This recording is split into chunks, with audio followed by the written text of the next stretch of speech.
حلم أبلة نادية ميش.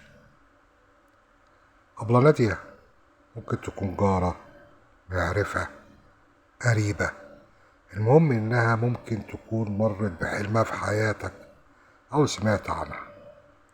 أبلة نادية كانت سكرتيرة مدرسة ابتدائي، هي اللي بتلم المصاريف ومعونة الشتاء وتوزع الكتب، مسؤولة الغياب والحضور، وهي اللي بتقبض من النظرة لحد الدادة أم سعيد. أبلة نادية أمينة صندوق الكانتين، وهي اللي بتعمل الجمعيات بين المدرسين والعمال وتنظم أدوار الأب. لما كانت تروح للست النظرة في مكتبها كان بيبهرها ويشغلها ويخطف حلمها. دولاب مستطيل معمول من الإزاز محطوط فيه كؤوس وشهادة تقدير اللي حصلت عليها المدرسة. كانت الأبلة النظرة تقعد تتكلم معاها والأبلة نادية سرحانة في الدولاب اللي فيه الكؤوس وتسرح: يا سلام لو عندي في البيت نيش زي الدولاب ده كنت أبدعت في تجميله. كانت بتحب لما الست النظرة تستدعيها علشان تكمل حلمها بالنيش. يا سلام لو جبت النيش هحطه في الصالة، ما هو بيت أبلة نادية دهوت غرفتين وصالة، والصالة دي هي فيها كنبة أسيوطي ورثتها عن الله يرحمها حماتها، حطها تحت شباك الصالة، وواخدة كرسيين من أختها اللي هي ساكنة تحت منها علشان الشقة بتاعت أختها ما ساعدش الصالون، فخدت منها كرسيين من الصالون. يا سلام لو النيش ده جه هنا اهوت هحطه هنا ولا هنا ولا هنا، هزوقه واجمل الرفوف بتاعته.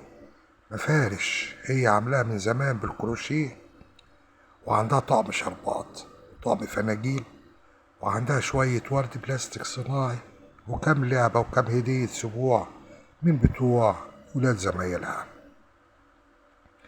أبلة نادية لما كانت بتروح تورد فلوس أو تستلم قبض زمايلها الشهري من الإدارة التعليمية كانت لازم تفوت على المناصرة في سكتها، تتفرج وتسأل وتفاصل على النيش، لدرجة إن بعض أصحاب الورش والمحلات عرفوها.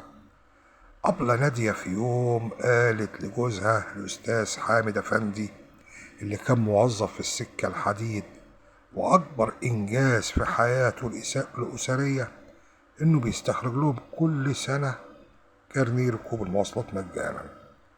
فتحت معاه الموضوع القديم الجديد اللي هو حافظه وحافظ تفاصيل، لكن المرة دي وافق إنها تعمل جمعية وتشتري النيش. وهي طبعا طارت من الفرحة وأعلنت عن الجمعية، وطالما هي اللي بتعمل الجمعية يبقى هي اللي هتقبض أول نفر. ومع أول مرتب لمت جمعيتها، وقبل ما تروح راحت على المناصرة وهي عارفة النيش فين، عارفة شكله وتفاصيله وسعره.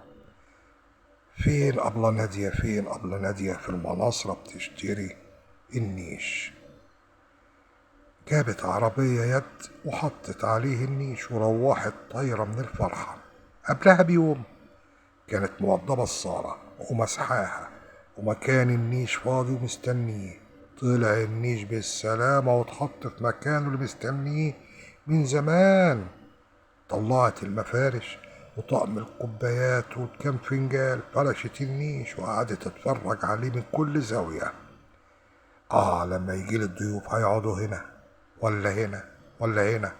النيش مكان استراتيجي، محدش يقدر يقعد في الصالة غير ويلمح ويشوفه. أبلة نادية ما نامتش من الفرحة، أخيرا اتحقق حلمها وبقى عندها نيش. تاني يوم وهي راجعة من المدرسة وكان فاضل معاها كام جنيه من الجمعية، قالت أشبرق على العيال بأكلة سمك.